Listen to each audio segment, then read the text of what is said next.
ओम शांति। 29 सितंबर 2025। आज की मुरली। मीठे बच्चे, बाप आए हैं तुम्हें ज्ञान का तीसरा नेत्र देने, जिससे तुम सृष्टि के आदि मध्य अंत को जानते हो। प्रश्न: शरीरी शक्तियाँ ही कौन सी बात हिम्मत के साथ समझा सकती हैं? उत्तर: दूसरे धर्म वालों को यह बात समझाना है कि बाप कहते हैं तुम अपने को आत्मा समझो, परमात्मा नहीं। आत्मा समझकर बाप को याद करो तो बेकर्म विनाश होंगे और तुम मुक्ति धाम में चले जाएंगे। परमात्मा समझने से तुम्हारे विकर्म विनाश नहीं हो सकते। यह बात बहुत हिम्मत से शेरनी शक्तियाँ ही समझा सकते हैं। समझाने का भी अभ्यास चाहिए। गीत। नयनहीन को राह दिखाओ प्रभु। ओम शांति। बच्चे अनुभव कर रहे हैं रूहानी याद की यात्रा में कठिनाई देखने में आती है। भक्ति मार्ग में दर दर ठोकरें खानी ही होती हैं। अनेक प्रकार के जप तप यज्ञ करते, शास्त्र आदि पढ़ते हैं, जिस कारण ही ब्रह्मा की रात कहा जाता है। आधा कल्प रात आधा कल्प दिन। ब्रह्मा अकेला तो नहीं होगा ना। प्रजापिता ब्रह्मा है तो जरूर उनके बच्चे कुमार कुमारियाँ भी होंगे, परंतु मनुष्य नहीं जानते हैं। बाप ही बच्चों को ज्ञान का तीसरा नेत्र देते हैं। इससे तुमको सृष्टि के आदि मध्य अंत का ज्ञान मिला हुआ है।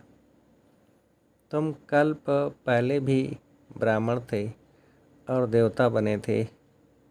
जो बने थे वही फिर बनेंगे। आदि सनातन देवी देवता धर्म के तुम हो। तुम ही पूज्य और पुजारी बनते हो। अंग्रेजी में पूज्य को वर्शिपदी और पुजारी को वर्शिपर कहा जाता है। भारत ही आधा कल्प पुजारी बनता है। आत्मा मानती है हम पूज्य थे, फिर हम ही पुजारी बने हैं। पूज्य से पुजारी फिर पूज्य बनते हैं। बाप तो पूज्य पुजारी नहीं बनते। तुम कहेंगे हम पूज्य पावन सौ देवी देवता थे, फिर 84 जन्मों के बाद कंप्लीट पतित पुजारी बन जाते हैं। अभी भारतवासी जो आदि सनातन देवी देवता धर्म वाले थे, उन्हों को अपने धर्म का कुछ भी पता नहीं है। तुम्हारी इन बातों को सब धर्म वाले नहीं समझेंगे। जो इस धर्म के कहाँ कन्वर्ट हो गए होंगे वही आएंगे। ऐसे कन्वर्ट तो बहुत हो गए हैं। बाप कहते हैं जो शिव और देवताओं के पुजारी हैं उनको सहज है। अन्य धर्म वाले माथा खपाएंगे। जो कन्वर्ट होगा उनको टच होगा और आकर समझने की कोशिश करेंगे, नहीं तो मानेंगे नहीं। आर्य समाजियों में से भी बहुत आए हुए हैं। सिख लोग भी आए हुए हैं। आदि सनातन देवी देवता धर्म वाले जो कन्वर्ट हो गए हैं उनको अपने धर्म में ज़रूर आना पड़ेगा। झाड़ में भी अलग अलग सेक्शन हैं, फिर आएंगे भी नंबरवार। टाल टालियाँ निकलती रहेंगी। वह पवित्र होने कारण उन्हों का प्रभाव अच्छा निकलता है। इस समय देवी देवता धर्म का फाउंडेशन है नहीं जो फिर लगाना पड़ता है। बहन भाई तो बनाना ही पड़े। हम एक बाप के बच्चे, सब आत्माएं भाई भाई हैं, फिर भाई बहन बनते हैं। अब जैसे कि नई सृष्टि की स्थापना हो रही है, पहले पहले हैं ब्राह्मण, नई सृष्टि की स्थापना में प्रजापिता ब्रह्मा तो जरूर चाहिए। ब्रह्मा द्वारा ब्राह्मण होंगे। इनको रुद्र ज्ञान यज्ञ भी कहा जाता है। इसमें ब्राह्मण जरूर चाहिए। प्रजापिता ब्रह्मा की औलाद जरूर चाहिए। वह है ग्रेट ग्रेट ग्रैंडफादर। ब्राह्मण हैं पहले नंबर में चोटी वाले। आदम बीबी एडम ईव को मानते भी हैं। इस समय तुम पुजारी से पूज्य बन रहे हो। तुम्हारा सबसे अच्छा यादगार मंदिर दिलवाड़ा मंदिर है। नीचे तपस्या में बैठे हैं, ऊपर में राजाई, और यहाँ तुम चैतन्य में बैठे हो। यह मंदिर खलास हो जाएंगे फिर भक्ति मार्ग में बनेंगे। तुम जानते हो अभी हम राजयोग सीख रहे हैं, फिर नई दुनिया में जाएंगे। वह जड़ मंदिर तुम चैतन्य में बैठे हो, मुख्य मंदिर यह ठीक बना हुआ है। स्वर्ग को नहीं तो कहाँ दिखाएं, इसलिए छत में स्वर्ग को दिखाया है। इस पर बहुत अच्छा समझा सकते हो। बोलो, भारत ही स्वर्ग था, फिर अब भारत नरक है। इस धर्म वाले झट समझेंगे। हिंदुओं में भी देखेंगे तो अनेक प्रकार के धर्मों में जाकर पड़े हैं। तुमको बहुत मेहनत करनी पड़ती है निकालने में। बाबा ने समझाया है, अपने को आत्मा समझ मामेकम याद करो, बस, और कुछ बात ही नहीं करना चाहिए। इनका अभ्यास नहीं, उनको तो बात करनी भी नहीं चाहिए, नहीं तो बीके का नाम बदनाम कर देते हैं। अगर दूसरे धर्म वाले हैं तो समझाना चाहिए कि यदि तुम मुक्ति धाम में जाना चाहते हो तो अपने को आत्मा समझो, बाप को याद करो। अपने को परमात्मा नहीं समझो, अपने को आत्मा समझ बाप को याद करेंगे तो तुम्हारे जन्म जन्मांतर के पाप कट जाएंगे और मुक्ति धाम में चले जाएंगे। तुम्हारे लिए यह मनमना भव का मंत्र ही बस है, परंतु बात करने की हिम्मत चाहिए। शैरनी शक्तियाँ ही सर्विस कर सकती हैं। सन्यासी लोग बाहर में जाकर विलायत वालों को ले आते हैं कि चलो तुमको स्पिरिचुअल नॉलेज दें। अब वह बाप को तो जानते ही नहीं, ब्रह्म को भगवान समझ कर देते, इसको याद करो, बस ये मंत्र दे देते हैं। जैसे किसी चिड़िया को अपने पिंजड़े में डाल देते हैं, तो ऐसे ऐसे समझाने में भी टाइम लगता है। बाबा ने कहा था हर एक चित्र के ऊपर लिखा हुआ हो शिव भगवान वाच। तुम जानते हो इस दुनिया में धनी बिगर सब निधन के हैं।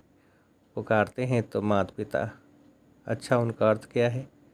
ऐसे ही बोलते रहते, तुम्हारी कृपा से सुख गनेरे। अब बाप तुमको स्वर्ग के सुख के लिए पढ़ा रहे हैं, जिसके लिए तुम पुरुषार्थ कर रहे हो। जो करेगा वह पाएगा। इस समय तो सब पतित हैं। पावन दुनिया में तो एक स्वर्ग ही है, यहाँ कोई भी सतो प्रधान हो न सके। सतयुग में जो सतो प्रधान थे वही तमो प्रधान पतित बन जाते हैं।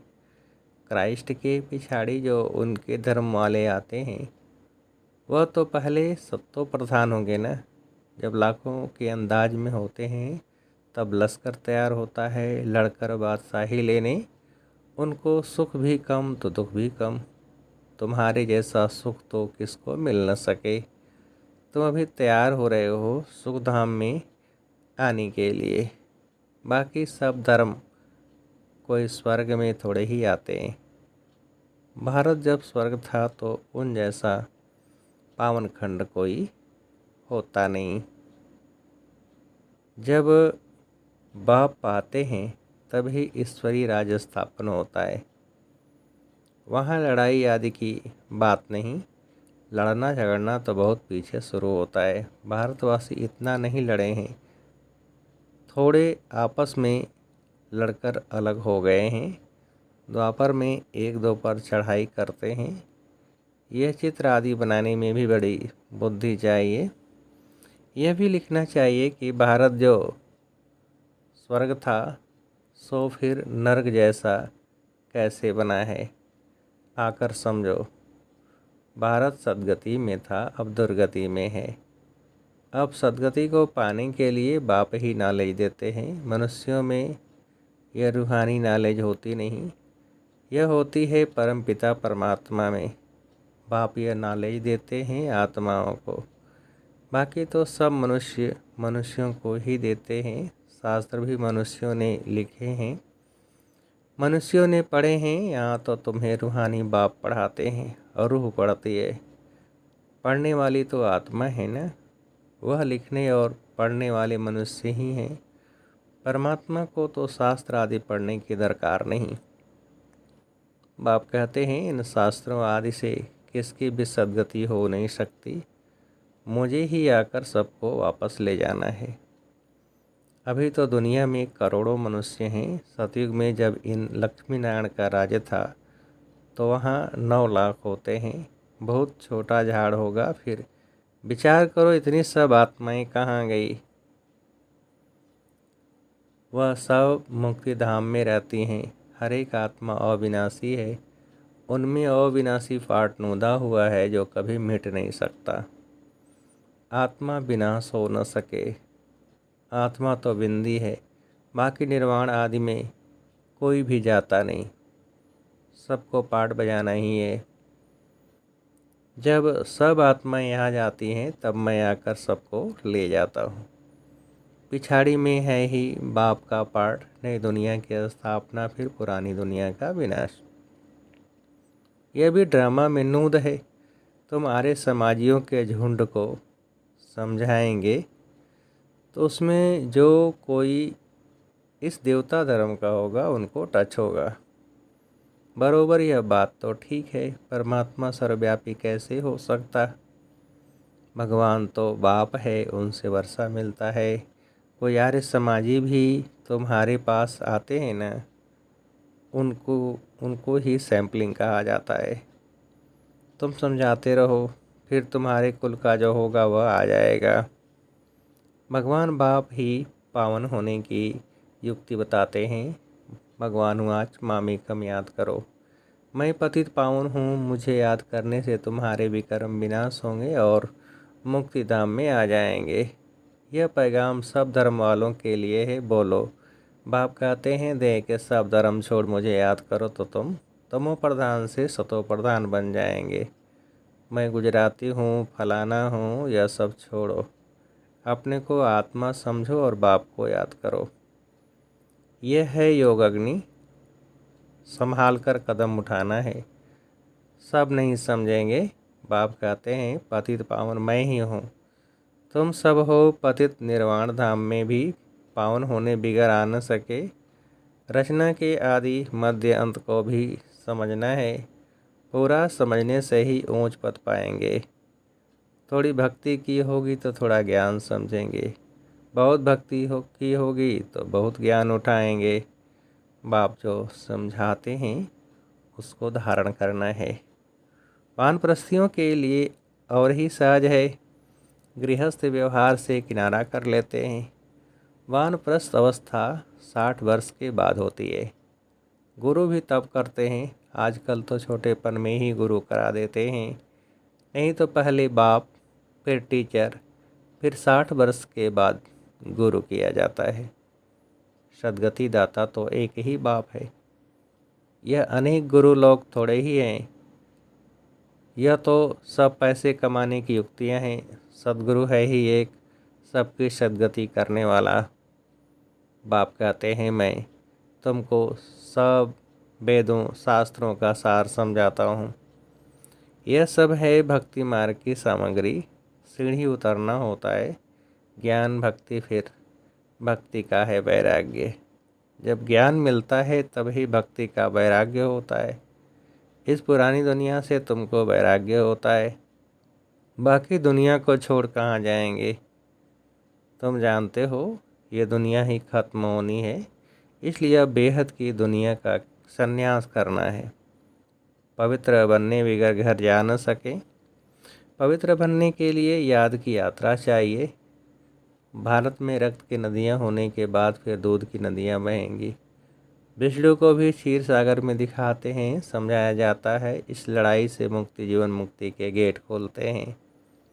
जितना तुम बच्चे आगे बढ़ेंगे उतना ही आवाज़ निकलता रहेगा। अब लड़ाई लगी की लगी। एक चिंगारी से देखो आगे क्या हुआ था। समझते हैं कि लड़ेंगे ज़रूर। लड़ाई चलती ही रहती है, एक दो के मददगार बनते रहते हैं। तुमको भी नई दुनिया चाहिए तो पुरानी दुनिया ज़रूर ख़त्म होनी चाहिए। अच्छा, मीठे मीठे सिक्के लधे बच्चों प्रति माता पिता बाप दादा का याद प्यार और गुड मॉर्निंग। रूहानी बाप के रूहानी बच्चों को नमस्ते। हम रूहानी बच्चों की रूहानी बाप को नमस्ते। धारणा के लिए मुख्य सार। पहली पॉइंट, यह पुरानी दुनिया अब खत्म होनी है, इसलिए इस दुनिया का संन्यास करना है। दुनिया को छोड़कर कहाँ जाना नहीं है, लेकिन इसे बुद्धि से भूलना है। दूसरी पॉइंट, निर्वाण धाम में जाने के लिए पूरा पावन बनना है। रचना के आदि मध्य अंत को पूरा समझकर नई दुनिया में ऊंच पद पाना है। वरदान, किसी भी आत्मा को प्राप्तियों की अनुभूति कराने वाले यथार्थ सेवाधारी भव। विस्तार, यथार्थ सेवा भाव अर्थात सदा हर आत्मा के प्रति शुभ भावना, श्रेष्ठ कामना का भाव। सेवा भाव अर्थात हर आत्मा को भावना प्रमाण फल देना। सेवा अर्थात किसी भी आत्मा को प्राप्ति का मेवा अनुभव कराना। ऐसी सेवा में तपस्या साथ साथ है। जहाँ यथार्थ सेवा भाव है वहाँ तपस्या का भाव अलग नहीं। जिस सेवा में त्याग तपस्या नहीं वह है नामधारी सेवा। इसलिए त्याग तपस्या और सेवा के कंबाइंड रूप द्वारा सच्चे यथार्थ सेवाधारी बनो।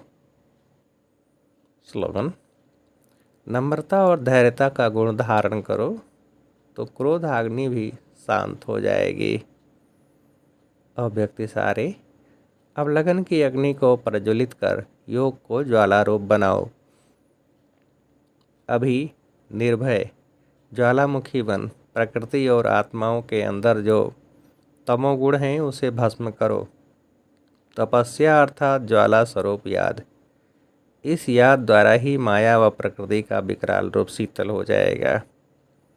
आपका तीसरा नेत्र ज्वालामुखी नेत्र माया को शक्तिहीन कर देगा।